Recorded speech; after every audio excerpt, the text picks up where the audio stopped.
When you play chess, the computer knows everything I see is all there is to see. Now, if you think about driving in the real world, that's really hard to do.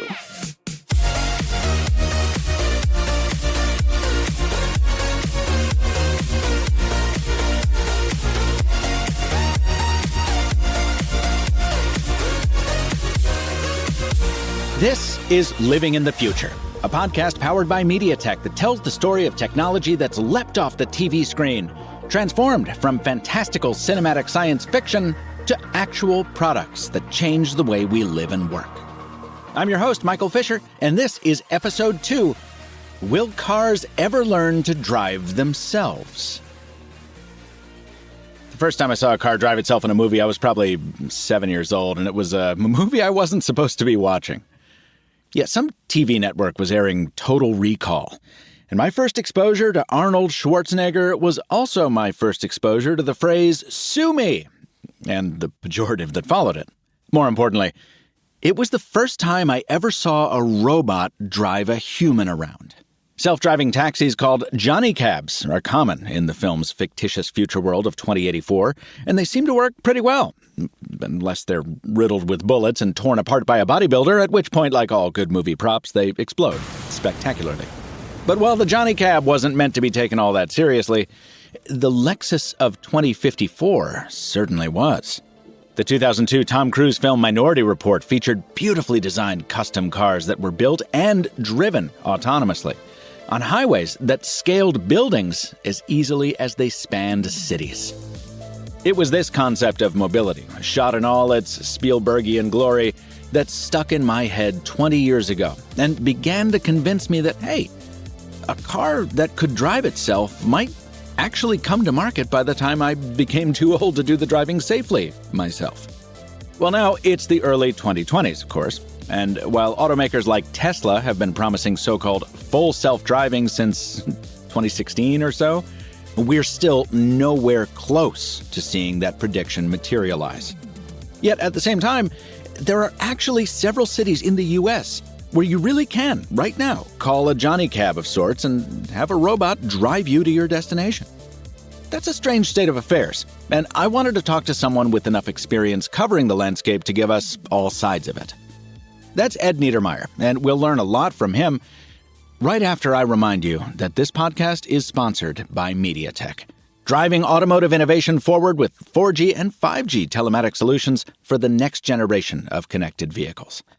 Whether you're a driver or a passenger, downloading driving directions, making a call, streaming the latest road trip tunes, or staying online some other way, MediaTek telematics keep you connected wherever you're off to next. Thanks to MediaTek for sponsoring this podcast.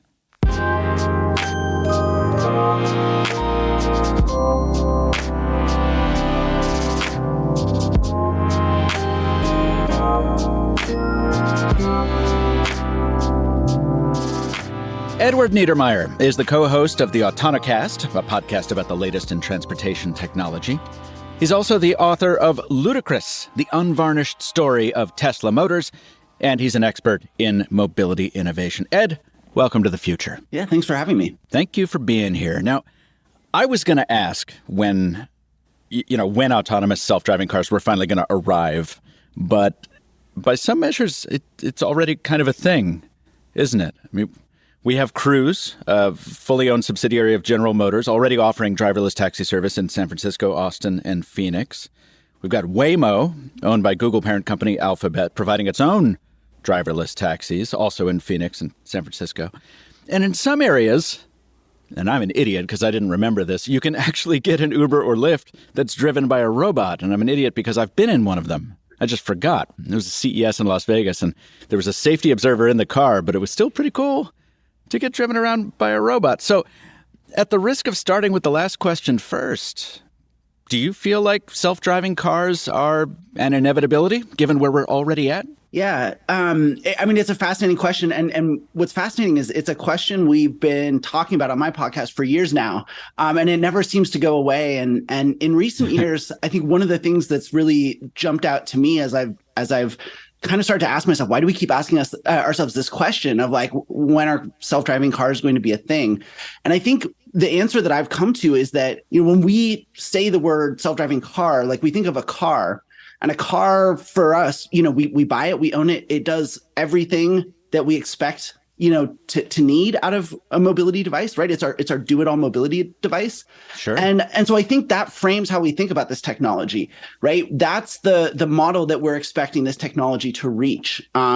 Is can we automate all of the driving that we would do in our cars? And I think that is still a far ways off. And I think that's one of the reasons that people get a little disappointed by this technology sometimes, is that that's the standard they're holding it to. So I think if you let go of the self-driving car idea, and as you say, sort of look out in the world, you have robotaxis are out there on public roads. You have deliveries. Vehicles of different sizes, from sidewalks to bike lanes to on the road, car-sized vehicles. You have semi-trucks all over the southern part of the United States now, doing deliveries in Texas and Arizona and places like that. Wait, without drivers? So with safety operators, but with an automated driving system is doing the actual driving. Wow. I did not know that at all.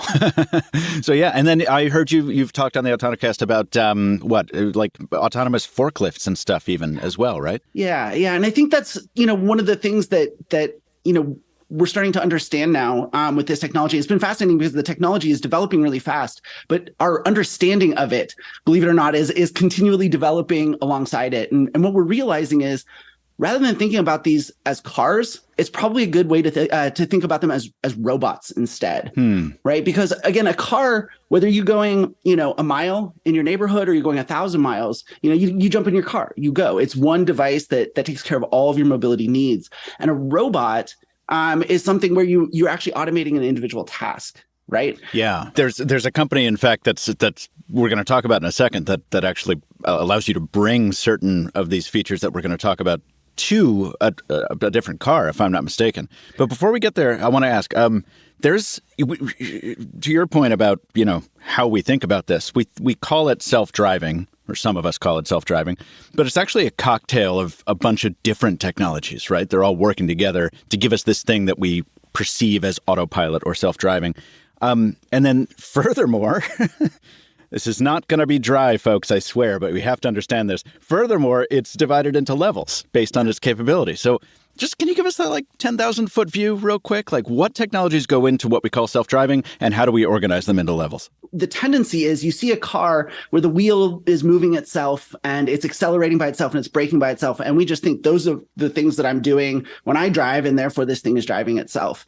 And in reality, when we drive, we do so many things that we're not even conscious of, right? And I think a lot of that is sort of in understanding the road around us. Who are the other vehicles? What are they doing? Even predicting in our minds where they're going to go next, and deciding how to navigate through that scene, based on not only where they are right now, but where they're going. So sure. To do that, these systems need a number of things, right? They need to be able to perceive the world around them. Right. And this is where the sensors come in. And so when you see, the first thing I think you recognize when you see an automated vehicle on the road is the sensors, usually LiDAR sensors, laser scanners. How does that manifest in the physical world? The LiDAR thing sits on top of the car. That's that big radome looking thing on top of the car, right? With a black window in it, usually. That's the long-range LiDAR. Okay. And so that's giving you a really precise long-range picture of the world.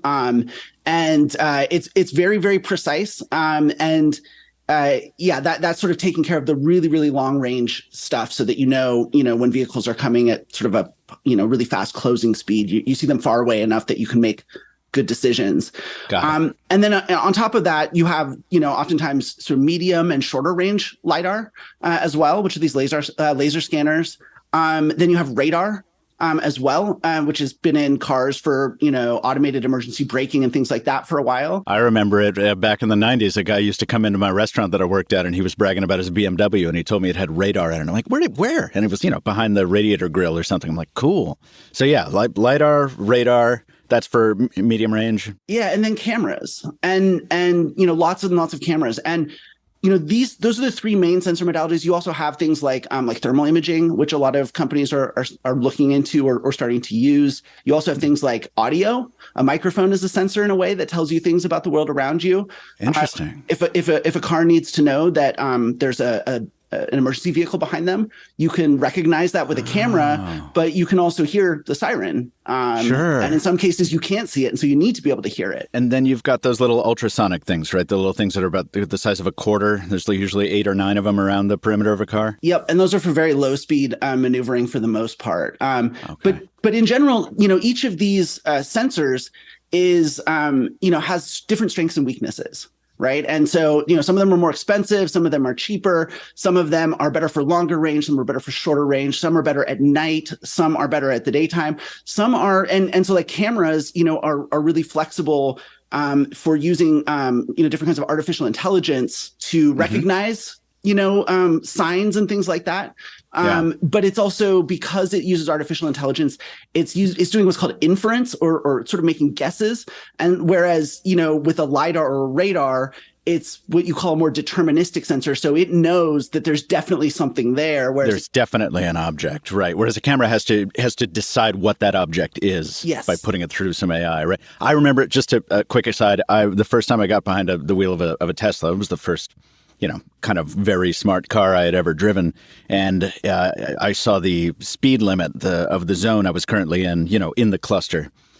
Speed limit 35 miles an hour or whatever. And I was like, oh, does it just grab that information from maps? And whoever was letting me borrow the car was like, no, it's actually reading the speed limit signs with the cameras. And this is like 2016. It absolutely blew me away. I was like, wow. God, cool. Yeah. So you have these different sensors that are getting different kinds of information, and some of it is more, precisely accurate, and others are like cameras. It can interpret a wider variety of things, but it has certain weaknesses. And one of the pieces that's so important of designing one of these systems is that you architect all of these different sensors together so that the strengths sort of cover the weaknesses. So the strengths of one sensor modality cover the weaknesses of another. And so you get not just redundancy, which I think everyone's familiar with that term of redundant sensors, where if one sensor goes out, there's another one that, but then also diversity, right?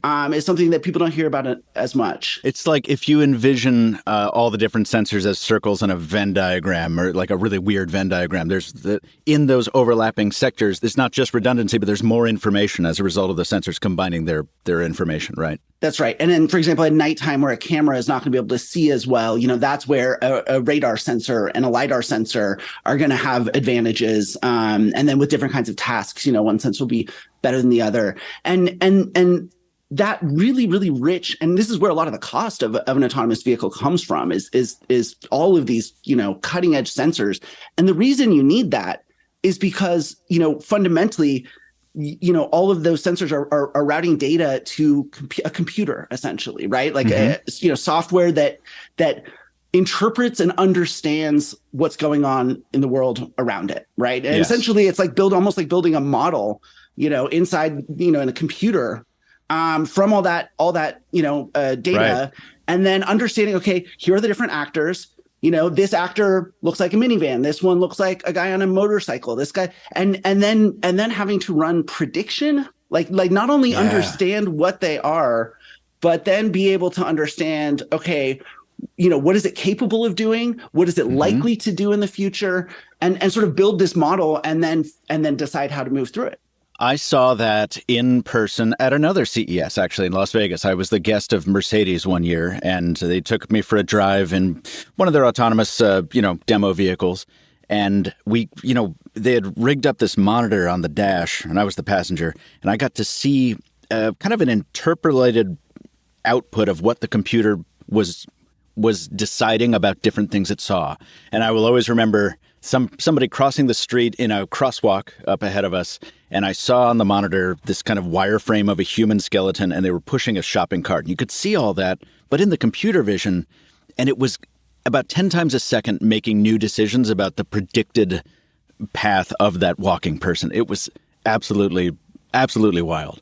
Yeah. So I take your point about all these data feeds coming together and then, coming into a computer and having to, that's where the decisions ultimately happen, right? When you're closing on one of these targets and you're like, uh-oh. Or what did you call them? Not targets. That would be a very bad term. Actors. Actors, is sort of generally how you, or agents, you can call them. It's really important to understand because, you're using artificial intelligence and artificial intelligence is at the heart of these systems. And I think it's one of the hardest technologies to explain to the general public, just because there's so many different aspects to it and everything. But I think fundamentally, and also because there's just all this hype and it's so hard to tell, what's real and what's not when it comes to AI. And I think one of the ways that helps sort of clarify all this is to think about where are the areas that we know that AI can beat humans, like that can perform higher than humans. And one of them is games like Go and chess. And in a way, driving, you could think of it as a complex game in a similar sense to Go or chess, right? But the difference is that when you play chess, you have perfect knowledge, or Go, of both you and the computer, the AI that you're playing against, have perfect knowledge about the board where the game is being played. You can see all the pieces, of course. You see all the pieces, and this piece can only move here. This piece can only move here. So you can sort of reduce down the total possibilities. There may be millions, literally millions of possibilities, but that complexity is not unconstrained. It has some bounding on it, and the computer knows everything I see is all there is to see. Now, if you think about driving in the real world, that's really hard to do, right? It's the opposite. Yeah, no, I mean, you don't know what's around the next corner. You don't know what any other player on the board is going to do. You don't even know what the board looks like beyond a certain distance. Yeah, and one of the cool things is, these AV companies sometimes will show videos of the things that they see when they're out testing. And it's crazy. A guy in a wheelchair chasing a turkey and like just the most random possible things you can imagine. And it illustrates, right, how hard this is, even for an AI that can cream any human on the planet. A game like chess or Go will still really struggle with driving because there's so much unbounded complexity. And so you need those sensors to give that AI as much information about the game, quote unquote, that it's playing, so it can make the best possible decision. That makes a lot of sense. The more sensors, the better is the kind of short version of that I'm hearing. And I think that'll come up again in a second because somebody's made a very odd decision. But before we get to that, on the Autonocast, you refer to the year 2017 as peak AV. And I'd like to just flesh out the timeline a little bit for people because I certainly first became aware that cars, like self-driving cars, might not be fiction anymore in like 2016. And that's because I started for a brief time covering Tesla. Can you pinpoint the moment where it first started to look like that to a lot of other people too, where the kind of mass market was waking up to this thing? It was like, wait, that's going to happen? Cars are going to drive themselves? Was it about then, 2015 to 16? Do you remember? Yeah. So I'll give you a little bit of the history because what happened was, so there was so for a long time, right, self-driving cars have been something that people have imagined. I mean, you go back even to, there's a great book by a Stanford classicist, even back to the ancient Greek myths, people were dreaming and imagining self-driving vehicles, right? Boats that could drive themselves and chariots that could drive themselves. So it's something we've always kind of imagined. And then, in the first part of the 20th century, when the auto industry was, they imagined someday these cars will drive themselves. And the approach was always, we're going to put sensors in the roadways and in all the cars. And all these sensors will just talk to each other. And basically you'll create a system where everything is talking to each other. And that's going to keep things from crashing into each other. That was the main approach to this technology for the better part of the 20th century. And it wasn't until the DARPA challenges in the early 2000s, the mid 2000s, which Defense was Advanced Research Projects Agency. It was the military, right? Yeah. So it was when, following the Iraq and the Afghanistan, conflicts, or during them, when you started to have convoys get attacked, right? The where Americans were taking losses were not in battles so much, especially in some of the early days of the Iraq War, but the convoys were getting targeted. It was an asymmetric warfare thing, and Defense Department was really interested in the technologies. The possibility of having, big trucks and logistics lines, automated so that soldiers weren't in harm's way to those kinds of attacks. And so they funded these prizes. And sure enough, there'd been all this development in artificial intelligence, computer vision, and even the invention of LiDAR, for this use case. And that all came together in DARPA. And what's important to understand is that this was a new approach because for the first time, they were developing a system, again, because it had to be for military use. You couldn't rely on roads having sensors in them, No. where the military is going. There's not going to be perfect, roadways, Right. smooth roadways. Don't have control over the terrain at all. Yeah. So there has to be totally, infrastructure agnostic is what they call it. That was where sort of all of this technology really started to come together, and our understanding of what these systems should look like and the technologies that should go into them came together. And essentially what happened was Google, following those, there were a number of these challenges, and like the progress was just amazing. Like a couple of years would go by and they go from, you get maybe a couple of these vehicles could go like a mile or something to like completing the whole course in this real competition. And so Wow. So Google brought in a lot of the sort of big stars from that competition and started developing in-house. And around 2014 was the first time that they started to show the world, hey, we've been doing this work. Hey, we're, making some progress. Here's a little bit about it. Here's that. I don't know if you remember the Firefly car, the one that looked like a cute little koala. I think they showed that in 2014. Don't remember that one. No, I'm sad that I missed it. Yeah. So it was the first time and Google was really the only company that was sort of self-funding this kind of, research. Yeah. But Google at the time, though, I don't want to say you couldn't trust Google, but like you couldn't rely upon Google to follow through at that time. They were always coming up with these pie in the sky ideas, and it was cool to see, but you never, I even as late as 2018 or something, I think after they converted to Waymo, like you'd look at these cars and it was like, this isn't, I'm not going to see this on the road. It was a very different feeling than the one you got, you would eventually get from a Tesla Model S, where it's like, oh, this is actually a real car and it can do some wild things, right? So back in the 2014 timeframe, I would have forgiven anyone for not taking Google terribly seriously in this regard. At the same time, I think they did their first fully driverless ride on a public road, and I think it was about 2015, I want to say, in Austin. They did a one-off. They had a blind gentleman, gave him a ride across town in one of these little koala cars. And, and I think what happened here is really important, because I think, people saw, there were other people in the Silicon Valley sort of ecosystem, venture capitalists and the like, they got these glimpses of what Google was doing. And they saw, for example, cars on public roads driving themselves. And I think this has been one of the really fascinating things about this period that we've been in, is that again and again, very smart people, some of the most technologically savvy people, it's the understanding of cars that makes things go wrong, that makes them not really understand. I think what happened was, again, you see the car doing the parts of the driving task that we do very consciously, turning the steering wheel, putting the accelerator, hitting the brakes. They see it doing those things, and they see a demonstration or even just like a short, a video clip of it on public roads, and they think, this is it. It's done. And I think, and so essentially what happened, to continue the history, is that I think a lot of venture capitalists and others thought, hey, Google's way farther on this than they actually were, as it turns out. I think people got freaked out and they thought, wow, first of all, Google's showing this is possible. But second of all, if they're the only ones developing it, and Google has a monopoly on cars as well as on the internet, and searching the internet, right, they'll be so powerful. We have to compete in this as well. Someone else has to compete with Google on this.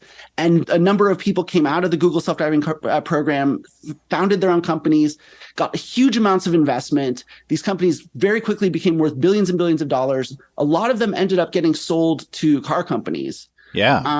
And I think what sort of, and now we're in this weird spot where, one of them, Argo AI, just kind of just went under, a number of them we're going to mention them in a second for are sure. doing layoffs. And, I think it's very tempting for a lot of people to think like, oh, this technology was all a scam, or that it wasn't really real, or whatever else. And for me, I think what's really been fascinating is to understand that, like, that the technology is real, that it's come really, really far. That even now when people are pessimistic, it's much farther than it was when people thought it was right around the corner. Well, apparently, because you can literally, it's not test bed stuff anymore. Like, I had no idea that you could actually pay money and be driven by a driverless vehicle right now in San Francisco and Phoenix, right? Yeah. And Austin. So, I mean, that's it, absolutely. No question about it. It's further along than it's ever been. Apparently, it's far enough along to have been safely, allowed on the streets by regulators. And one of the nation's most heavily regulated states, right? So that's great. How can you be at all? I'm jumping ahead again, but how can you be pessimistic about that this entire field when that's the state of things right now? Well, and it's because we're comparing it to cars, right? And again, with when you make a robot, you don't make a robot to do a bunch of things. Like, we don't have general purpose robots. When you automate something, you automate a task, right? And the way automation works of all kinds is you start with simple tasks in constrained domains. So, people might say, well, we don't have C-3PO walking around and talking and doing general purpose tasks. That doesn't mean robots don't exist. Robots make millions of dollars in value every minute around the world, but it's like they're mostly an arm with a tool on it in a cage. Right. And I think this is how people need to start thinking about this technology, is that these are not cars, these are robots. And that essentially automation is a spectrum. And that you start, again, with an arm and a tool in a cage, or whatever the driving equivalent of that is. And we've had autonomous shuttles, on college campuses, at airports, things like that. The plane train at Atlanta. Yeah, right. There's no driver on those things. You just go. But it's on a constrained domain. It doesn't have to deal with random rates. So going back to that board game thing, if you create a driving game where you can limit the complexity, right? We have walls on either side of this route. It's just going to drive this one route back and forth. We put walls on either side. There's only so much randomness can get in here. The technology is more than capable of something like that. And now it's slowly getting to the point where you can even say, we can automate a taxi within a large chunk of a city. So that shows you, right? If you think of the very, very simplest driving task at one end of the spectrum, we're already past the point of, it's not just fixed routes. It's not just domains, roads where it's blocked off from other traffic. We're talking about public roads, other kinds of traffic, and literally saying, this taxi is going to operate within this chunk of the city, and anywhere within that chunk, you can hail it and be taken to somewhere else within that chunk.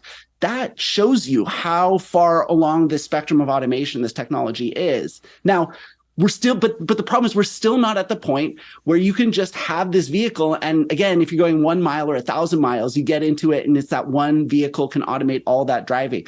That's what we're measuring it up against. And that's why we're still disappointed, or at least some of us are. That makes an awful lot of sense. So the analogy of the game board is particularly useful when you're talking about the San Francisco example, the Phoenix example. Those are they're large areas, but they are still finite. They're limited. Yes. Again, for the artificial intelligence to work, right, you have to constrain the problem area, in addition to giving as much information as you can about that board. So again, like if you have a chessboard that's 1 million rows by 1 million columns, right? That's going to be a much more complex game than the standard one. And offhand, I don't even know how many rows and columns it is. I was going to say, how many would that? Yeah. But again, like if you want to think about how this technology is going to evolve, it's starting with, those smaller chessboards, and over time that chessboard just gets bigger and bigger. Bigger and bigger over time. Now, we've been thinking about, or at least all of my experience with cars with ADAS, which is what? Something driver assistance systems. Advanced driver assistance systems. All the cars that I've, experienced those systems on have had them integrated, right? It's like, Mercedes builds one, Tesla builds one, and they're features of the car. Can you explain to me what Comma is? Because it's kind of, I haven't decoded it yet. You can kind of pick the car you want and graft driver assistant features onto it. Can you explain that real quick? Comma is the name of the company, right? Yeah, Comma. So they've been around for a while. They sort of, the basic concept with Comma is that they take vehicles that already have some form of driver assistance systems on them, right? And so they already have, a camera, for example, to perform some basic ADAS functions. And I think in all the ones that they do, they also have to have a radar as well. And, we now live in a world where the majority, I think, of new cars have, a camera standard and a radar. Yeah. The costs have really come down on the basic versions of those sensors, right? They're not all created equal. So what they do is they take those sensors and they run their own software on a phone that sort of delivers a higher level of automation using the sensors that come with that vehicle. So it uses the same data that the car's onboard intelligence would use. It uses the same sensors from the car, but it's just processes it through a different method? Is it literally like an app on an iPhone or an Android phone? Yeah. So it's actually open source software. So when they first came out, when Comma was first sort of developing this product, they were going to release it as like a regular product that you just go out and buy. And NHTSA, the safety regulator, sent them a letter and said, we have some questions about this. They didn't prevent them from doing it. It was just, we have some questions about this. And rather than deal with all that regulatory stuff, which is a whole can of worms, Comma chose to kind of split this up, and they said, we'll sell you the hardware, this phone that you sort of plug your car into. And then the software, you have to get it separately as like an open source project. So interesting, which I think is a good idea, because I think, you want people with this more highly automated systems to be a little bit more savvy. Sure. Because I think one of the risks that people don't understand about ADAS in particular is that when you add more automation, but that automation is not good enough where the human can just not pay attention anymore. Mm-hmm. What happens is the human tends to not pay attention anyway, even no matter how many times you tell them, right? You have to pay attention. If you're doing most of the task, and we've known this for a century, humans will start to not pay attention. And that's dangerous, because when you're driving, as you know, it's a lot of periods of boredom, and then those moments where you have to be there and it's life or death. I will never forget the first time a Tesla threw the controls back to me right at a hairpin. It was if I had not been paying attention, I would have been in the field, Yeah. Yeah. And I think one of my concerns about this technology is that, when you put all these sort of more automated ADAS in the hands of general consumers, like even Tesla owners, I think are generally a little bit more sophisticated about some of these issues. I think if you get to the world where, these really kind of highly automated ADAS systems that are, again, at no point does the manufacturer take liability for it, right? Right. Because there's always that line in the thing. It's like, you are still the driver. You are still responsible. Yeah. And I think that, at scale, the human factor risks there are very real. And I think that's one of the things we have to be careful, in part because, again, just people have this very well-documented tendency to see a car whose steering wheel moves on its own and just say, like, that's it. Oh, it's self-driving. Right. Like, it's got it. Doesn't matter what they say. They're just telling me, these things for legal reasons. But I can tell. I see it. It's self-driving. And then they treat it like it's self-driving, and bad things happen. Of course. Speaking of human factors, whenever I rent a car with an ADAS system in it, I drive it to my family's house, and it spawns conversations with some of the older members of my family, right, who insist that they would never trust a robo-car as much as they trust human drivers, which, of course, it's very funny to me, because it's like the government reports attribute well over 90% of crashes to human error. So, I try to remind them, I'm like, a robo-car is not going to get drunk. But, that's a whole different argument. But the reality is that we are, at this moment, very far from a world where driverless cars are, safe, at least 100% safe. Like, the Cruise had a crash in June 2022, this year, with a traffic intersection, did a left turn, minor injuries. Waymo had a crash in October where it stopped suddenly in the middle of the road. In April, a Cruise vehicle, I guess, blocked a fire truck in San Francisco and delayed its response to a fire. And then there's these really well-publicized cases where people unfortunately die. You get the self-driving Uber that killed a pedestrian in 2018. And I think I read this right, although it did surprise me, over 10 crashes in 2022 alone involving Teslas while autopilot was enabled, 5 of them fatal. Yeah. Yeah. You do not have all the facts about all these. Some of them are still being investigated. I get it. But how much of that would you say is like recklessness or ambition being valued above safety? And how much is just unavoidable reality of, hey, deploying new technology, not to be insensitive, but, you got to break a few eggs to make an omelet kind of thinking. So this is a really important and complex topic that's at the heart of what this technology and the businesses that are trying to develop it are all about, right? Safety is clearly one of the main potential benefits of this technology, but until it's fully validated, it's not even that they're not as safe. It's we don't know, right? Until you can, right? Until you don't know, and I think it's very easy to kind of reason about things, and it's good. It's fascinating to have conversations about what may be more likely to happen and what may be less. But at the end of the day, these companies have to validate it. And I think the question of trust is a really interesting one, because it's really at the heart of this technology. And I think, particularly, so you mentioned autopilot crashes, right? So that's driver assistance. In each one of those crashes, legally speaking, the driver was completely responsible, So that is a fundamental difference. And when people say, when people get confused about this stuff, there's a couple of, little tests to sort of say, like, is it autonomous or isn't it, right? And ultimately, if there's a human behind the wheel who's legally responsible for whatever happens to that vehicle, it's not autonomous, right? It's not autonomous until the developer or the operator of that system takes responsibility for it. Now, I'm not a lawyer, so I won't go to, the term legal liability is big and fraught, and but sure. I'll say like conceptually, right?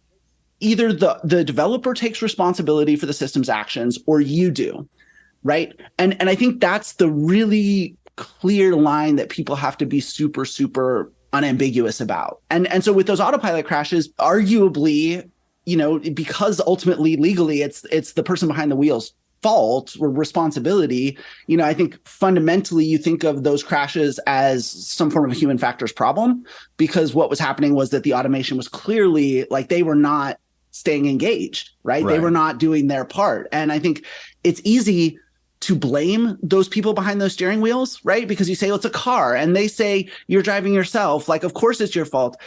And again, legally, there's no ambiguity about it. Tesla says this is your, you're driving, you're responsible. But I think the complexity here comes in when you look at all of this research that shows you, like, it's not about being a good driver or a bad driver, or like, a morally good person or not. Like, every single human, we just innately stop paying attention when things become automated past a certain point. Right, as you were saying before, absolutely. Right. So it's almost an unintentional trap in a way, an unintentional mental trap. Plus, you have different failure modes too. It's not a situation where every one of these, for example, Tesla autopilot crashes is the situation with the truck that the car can't tell is not the sky, and the car just runs into the truck. You have these uncommanded braking actions sometimes. You have things that the driver could not reasonably expect to happen. They just happen. And even if they're ready, even if they're exercising due diligence and being responsible drivers, the car is, still randomly wants to kill them for no reason. That's wild. Yeah, and in the case of the crashes you mentioned, there were two of them into semi-trucks specifically, but almost all of these autopilot involved crashes, the ones that have been investigated, we know, like, the driver, if the driver had been paying attention, the very first one, I think it was like 7 to 10 seconds that he had clear line of sight of the truck that the vehicle eventually crashed directly into.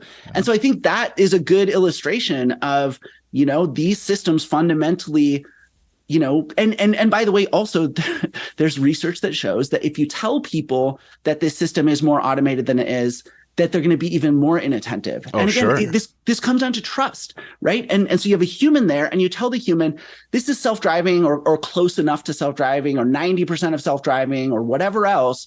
They are more likely to treat it that way. AAA, Foundation for Auto Safety Research, they did this amazing study where they put people behind the wheel of Cadillac Super Cruise, but they told one of the groups, this is called, drive assist or something, and it's an assistive system. And I told another group, this is called like autono driver or something, and it's basically, autonomous. And guess what? That second group used it less safely. They were more inattentive, even though in both of those presentations, they said, oh, by the way, there's fine print. You're technically in control of all of them. Right. But it ends up being a messaging thing. Regardless, it ends up being how you perceive it in a totally unintended way. And I get that. And we're dancing around it already. So let's talk about it. Can we talk about Tesla for a second? Yeah, absolutely. In your book, you recall that Elon Musk told Tesla shareholders that by 2015, they would have a car that could drive from freeway on-ramp to freeway off-ramp on autopilot. In 2016, I remember this because I was covering Tesla at the time, he heavily implied the Model 3 would have full self-driving capability when it launched, and basically repeated or even expanded on that claim basically every year since then. Obviously, none of that has planned out according to plan. Most recently, TechCrunch reported that Tesla is actually removing sensors from its cars. Not because it's giving up on self-driving, but because Tesla believes it can do full self-driving And I guess we didn't outline the levels before, but that would be level 5 self-driving, right? Just no human required at any point in the process from origin to destination, right? You just sit there, the car takes you. So level 5, Tesla is what they're the only people who are saying they can do that. Level 5 and level 4 are both no human intervention at all. The difference is that level 4 is geofenced. So as we were saying before, there's a limit. Level 4 means there's a limited chessboard, right? Playing board, right? And that limit can be one parking lot, or it can be one city, or it can be one county, or whatever. Level 5, the world is the chessboard.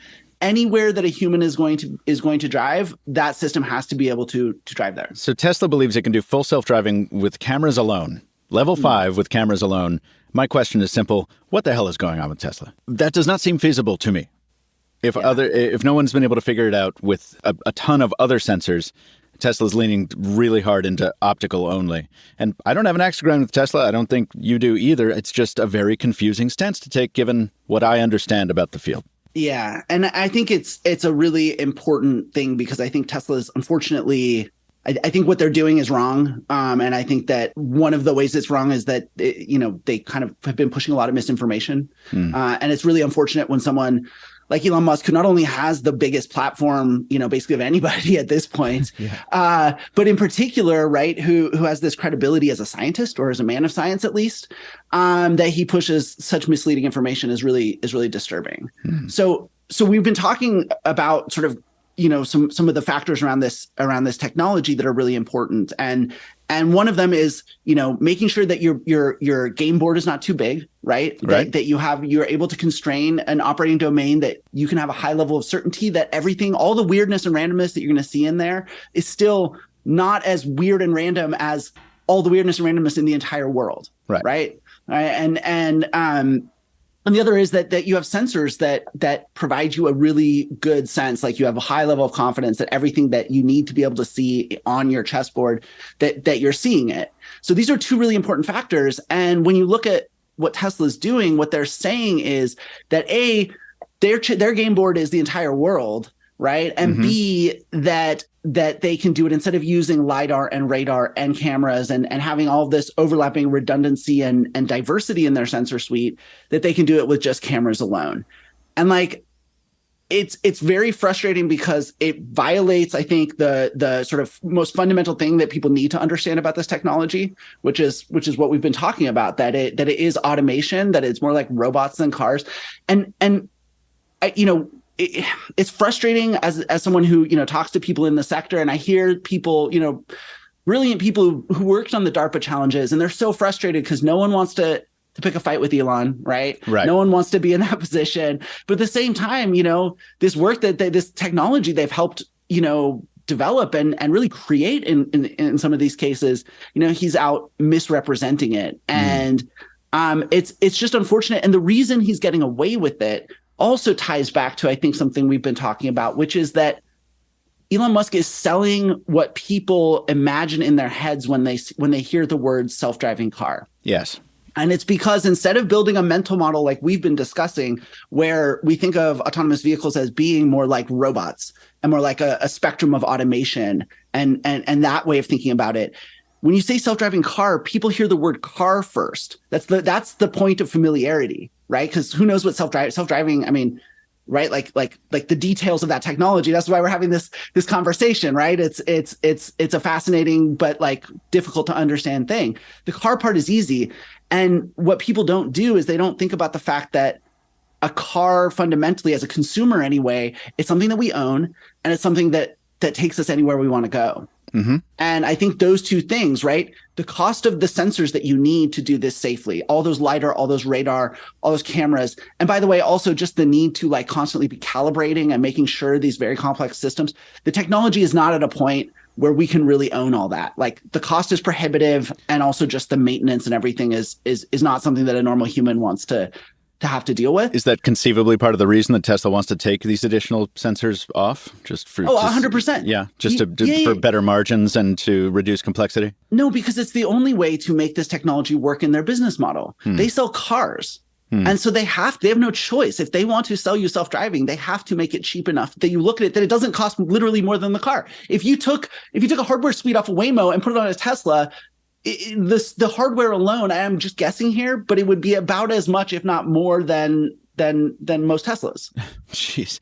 All right. And so is it possible to do what Tesla says it can do? Is it possible to use only cameras and AI to make a level 5 self-driving car? So is it possible, right? Like when you talk about possibilities, you have to be fair and say, like, in theory, it could be done, right? There's not anything that we necessarily know that like makes us positive that it absolutely could not be done. And so we have to say, yes, it's possible, but does that justify 6 years of taking, $10,000 or more from lots and lots of people with the promise? Because what Elon's selling is a specific promise. It's this car that you buy now is going to operate camera only level 5. Like, right. We're going to do it with a software update. It's the thing you already own. As long as you pay that extra $10K, we're going to give you a software download in the future that'll enable this. Right. Yeah. And I think people have been there's a lot of Tesla critics out there. And I think there's a lot of things that are, I wrote a whole book that is considered fairly critical of Tesla.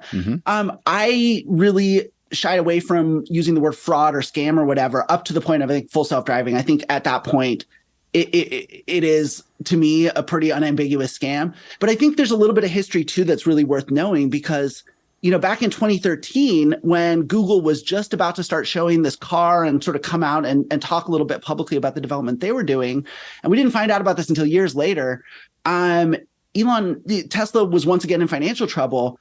Elon went to his buddies, Larry and Sergey, the founders of Google, and basically negotiated a handshake deal with them where they would buy Tesla. Right. And up to this point, he'd never talked about autopilot or self-driving or any of this technology. Tesla had always been just purely an electric vehicle company. And then all of a sudden, he has this handshake deal. There's a lot of maneuvering going on here. But if you remember, in the first quarter of 2013, this is when Tesla's stock started going crazy. And basically, they borrowed money and paid off their government loan, and the stock started going crazy. Elon didn't need this deal with Google to save the company anymore. And so he walked away from it. And that was the point at which he started talking about self-driving. And to me, it's, of course, the high-level negotiations between Elon and Sergey and Larry, like no one's talking to reporters about what those conversations were like. But it's very obvious to me that he got some kind of glimpse of what Google was doing. Now, here's the really interesting part. Up to that point, up until just months before this, Google had been working towards deploying their first product, which was a level 2 driver assistance system called Autopilot. Based on LiDAR. They were using LiDAR. They were using a number, a sort of, we call a rich sensor suite, not just this camera only approach that Tesla's doing, but they called it Autopilot with a capital A and a capital P. Got it. Right. And they did this test. They called it the Larry 1K. Larry Page had set this challenge, do 1,000 miles around California and all these different domains with this level 2 driver assistance system. So they proved like this thing can, it's sort of like when you see autopilot or even full self-driving today. It was in downtown San Francisco on Lombard Street in 2009. Jeez, I had no idea. Yeah. And most people don't. And so they had this thing called Autopilot, but over the course of 2012, so right in the lead up to this negotiations with Elon, they decided to start testing it. They'd testing it with their employees. It's called dog fooding, where they've done the sort of initial validation, which was that Larry 1K, and then they said, okay, we want to get just normal Google employees, not necessarily even engineers, to start using the system on their commute. And we're going to see what it's like for consumer, regular people to actually use it.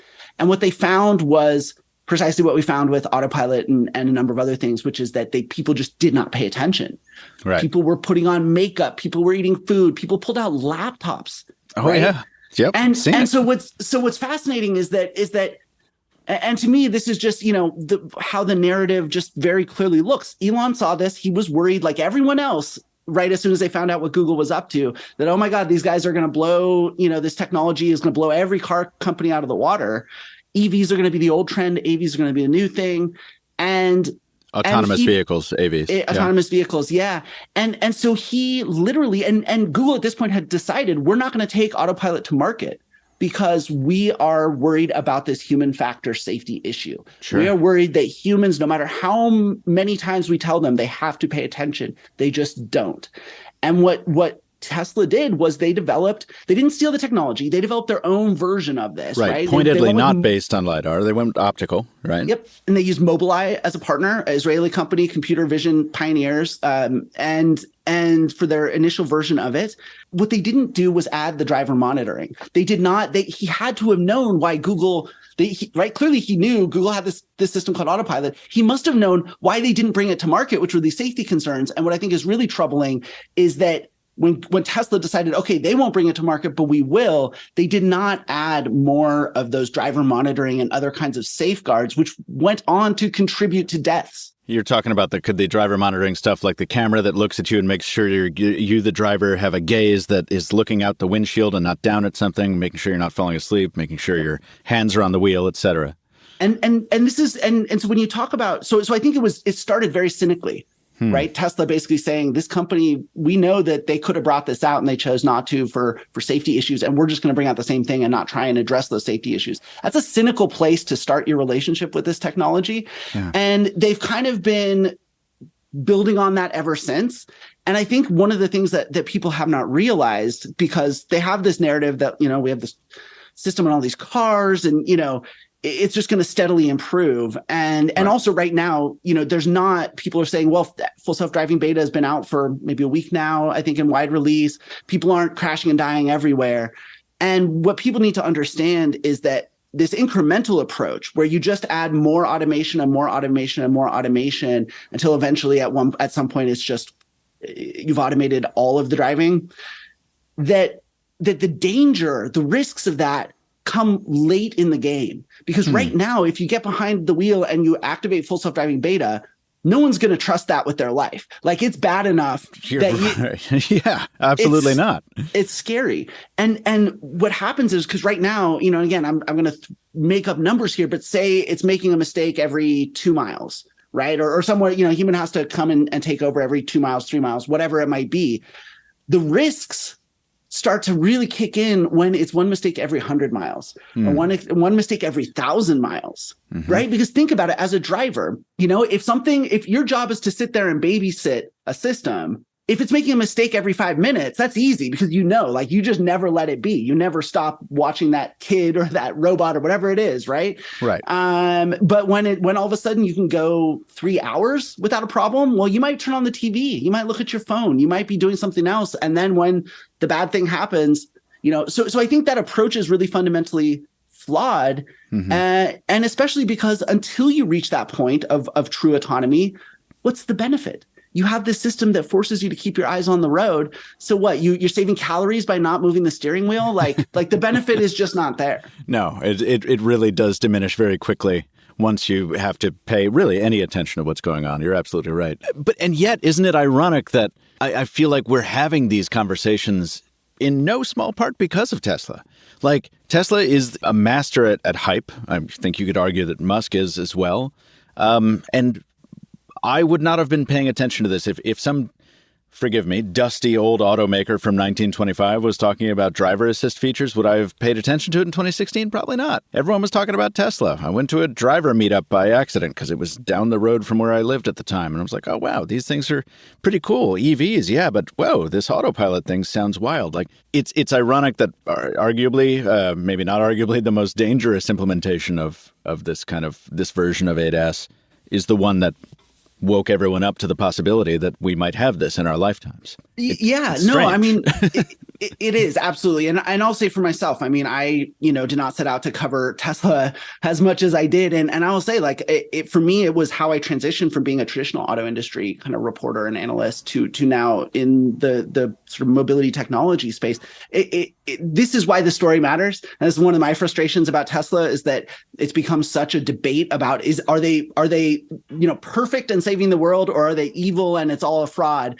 And for me, it's like the value of this company and their story is that, when a pioneer goes out ahead, they're not going to do everything right.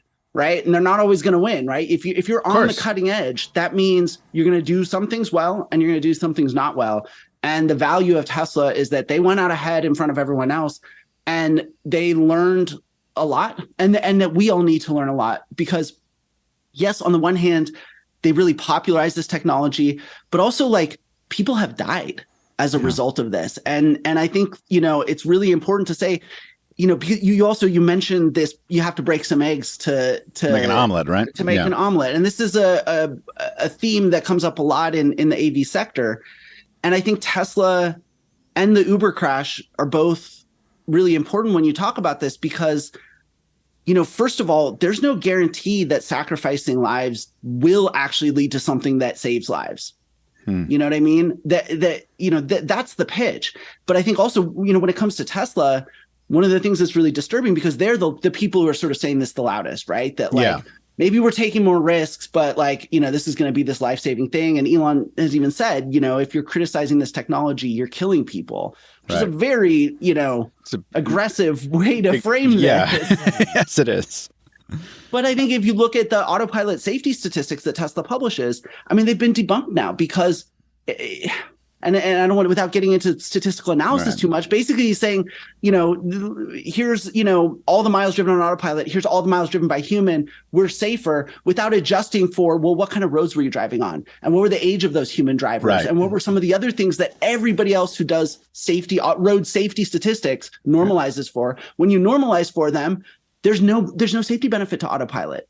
And yet he's convinced everyone that there's a safety benefit to it, which again gets people to overtrust it. Which feeds back into the same vicious cycle, right? And so if he's saying, real people have died, which they have, and these have been investigated thoroughly by the NTSB, and they found Tesla made design choices that contributed to those deaths. And Tesla's response is, but there's a safety benefit. When they're lying about the safety benefits, that's disturbing. And the thing I say to my friends in the AV sector when they make this argument is, you might be right. This might be a situation in which, human lives have to be sacrificed in order for there to be some really fundamental safety improvements. But, there's also a lot of ways we could be improving auto safety that don't require anybody to die. And, you have to be sensitive to that. And I think, the AV sector has not done itself a lot of favors by presenting this argument, because they're kind of saying, there's not a lot of self-awareness around the fact that, if you really just care about safety, you're not going to swing for the fences and say like, oh, well, maybe people will die, but, maybe there's this huge benefit. You take step-by-step data-driven, measures to fix the known safety issues. And that this whole argument is really off-putting for people who are serious about safety, because it's a principle for them. And it seems like the AV sector, even though I know the people in the AV sector really do care about safety and it is what motivates them, it makes it seem like they're just sort of instrumentalizing that issue. And especially for people who've lost loved ones, to road traffic or whatever, I think you have to be more careful about that than some in the AV space have been. I think you are right. I want to get off Tesla just because I want to ask another question before I run out of time to do it. And this is an interesting one to me. It's not safety related. We'll take a little turn here. GM says that it considers the global autonomous vehicle industry an $8 trillion market opportunity, which is a crazy number. And that's why it keeps investing heavily in Cruise, which it bought, in 2016? But meanwhile, Ford, as you mentioned earlier, just announced it's winding down Argo AI, which was its big autonomous driving play. Why? These are both giant companies, obviously. But they're taking polar opposite approaches. Why is that, do you think? Well, there's probably a lot of factors. I think one is, at Argo, which was the company that Ford was sort of the main investor in, they also had a partner, Volkswagen, in that company. And I think when you have two major automakers partnering, historically, those relationships are difficult, right? Yeah, sure. I think that may have been a factor here. I don't have a lot of super inside information, but I think that may have been a factor. But look, I think we're at a turning point. So what happened, after Silicon Valley venture capitalists freaked out about Google and their work with this technology, and they started funding these startups and inflating them. A lot of them got sold to the automakers, and they got sold under this sort of premise that hey, this technology is going to hit some point at some point where it totally disrupts your business. And I think, basically every major automaker bought that argument or was worried enough about it to put a lot of money into this technology. Mm-hmm. And I think now there's sort of a turning point of, do you sort of continue to invest in this at a strategic level, or do you focus on your core business? And so I think one of the things, when I first started writing about the auto industry, it was in 2008, and you had companies going bankrupt left and right, including GM and Chrysler, right? Yep. And Ford was the only American car company that didn't. And it was because a year before, in 2007 or six, they basically mortgaged everything they had, including their logo. They literally mortgaged their logo to raise as much cash as they could to get through this downturn. Downturns are what kill car companies. And so I think Ford is a car company that over 100 years of survival, they've just learned to make really hard choices, even if they think strategically it might not be the right one. If they just know if we don't survive this downturn, then the strategy doesn't matter, right? And I think GM doesn't have the same tradition with that Ford does. So it's a corporate culture difference, really, based on different experiences over the years. Yeah, but I also think that, as we enter sort of this next chapter in the life of this technology, I think we're actually going to see it sort of either separate away from the car business or kind of split apart into the chunks that make sense with the car business and the chunks that make more sense as robotics. And I actually think, one of the big investors in this technology that's not an automaker is Amazon.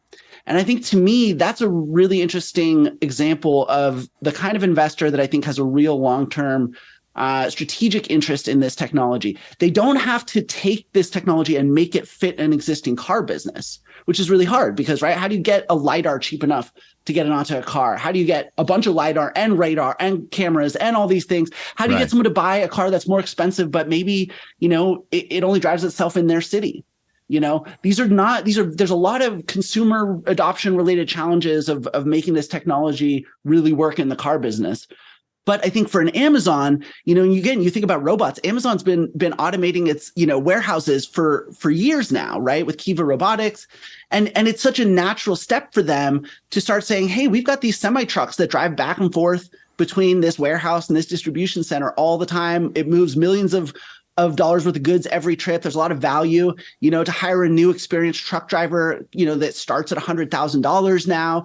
Even then it's getting scarce. Well, let's automate that truck line. Let's find the parts of our logistical network, which is huge, and basically consume this autonomous vehicle technology ourselves. Like we're they're both the investor in it, but I think potentially the customer for it. Every time I wish we had more time to talk about this, but really what I wish is that I was a little more qualified to talk about this, because the more technology like this, like self-driving cars I talk about, and you bring up Amazon, which of course makes me think of delivery drones even. And, it makes me think of all the jobs that are not going to be there anymore. Just like the old McDonald's example of, if we automate the fryer, then we can get rid of these very expensive human employees. And it's going to be really interesting to see what new economy arises. For the second episode in a row, I'll remind people I'm a Star Trek fan, and there's a potential future out there where nobody needs a job, but you can have a job if you want it. But really, there's not enough to go around. So, it's going to be a whole different podcast where we talk about what that potential future utopia looks like. And I'd love to think about what I would do if I didn't have a job, but I don't think I would like it because I like my job. Anyway. If I can riff on that for a second. Sure. And it goes kind of full circle to the theme we've been talking about here about automation versus cars, because, right, if you think of the Industrial Revolution and everything that you think of an example where a human doing a job was replaced by a machine of some kind, it's always looked kind of roughly the same in that it starts with the hardest jobs, the dirtiest jobs, the most dangerous jobs, the ones that humans don't like to or want to do. Right. Long haul trucking is like a good example of this. People don't want to do this. Why they have to pay people so much money? It's a terrible job if you want to have a family, which a lot of people do. And you think about so Caterpillar for 10 years now has had autonomous driving trucks in the middle of nowhere, driving to and from their mines. These are giant. These are like, trucks monster the size of a small house. Right? Yeah. Yeah. And they're out on a road in the middle of the desert in Australia. And they've been doing it for 10 years, making money because, again, it's that constrained domain. There's no traffic. It's high value. And it's jobs that people don't want to do. Right. And so I think, the way to be optimistic about these futures and of course, none of us know what the future is going to be. And we hope that it's good. And we hope that everyone who's building the future, is really thinking about, how they're building what they're building so that the future really is good. But I think historically, that's the pattern of automation. Machines tend to take the jobs that we don't want, that we're worst at, that are repetitive, that are hard on our bodies, that take us away from our families, those sorts of things. And I think, some kinds of driving are like that. And I think those are the places where we're going to see this technology start. And that I think the kind of driving, the very, very last pieces are the kinds of driving that we just do because we want, you know what I mean? Absolutely. Where we actually enjoy driving. And I think those are also some of the most hard ones to automate in a lot of ways, because oftentimes it'll be driving up to go skiing or out into I love to go camping out in the desert in my truck and things like that. Right. And those are the things that humans do well as it is. And we don't need something to come along and fix that. But hopefully, some of these really hard jobs that involve driving are ones that we can automate and allow people to then sort of move up and do things that allow us to leverage our human strengths and not just try and compete with robots on the things that robots are better at. Speaking of, this will be my last question to you. If you had to guess, within your lifetime, within my lifetime, are we going to see a level 5 capable self-driving car offered to consumers? I'm very skeptical. I don't think so. But I also think that, with a number of technologies, autonomous is just one of them. I think with battery electric technology as well, we are entering the end of a chapter in our relationship with mobility. I think the last 100 years, we become very used to the ways of getting around that are enabled by gas-powered, privately owned vehicles. And there's a lot of great strengths to them. They've got a lot of superpowers. But both electric and autonomous vehicles have a lot of different superpowers, and aren't as good at the things that gas cars are really good at. And so I think we have a very fundamental shift in our relationship with mobility coming. And my hope is that we can lean into this idea that sometimes it's going to be, best to jump on an e-bike. Sometimes it's going to be best to get a ride from a robo-taxi.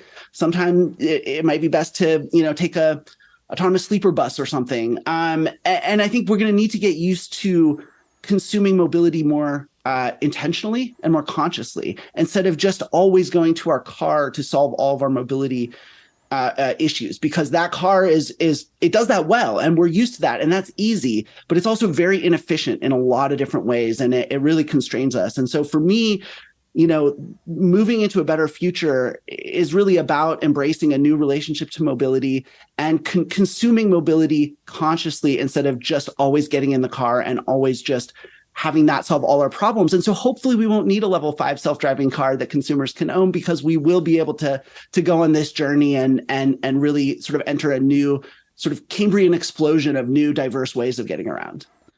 A thoughtful answer from someone who's thought about this a lot. Ed, thank you very much for your time, for your well-devised thinking on this. Folks, once again, the book is Ludicrous, the unvarnished story of Tesla Motors, and the podcast is the Autocast. Ed, once again, really, really appreciate you for coming on. Thanks. My pleasure. It was a lot of fun.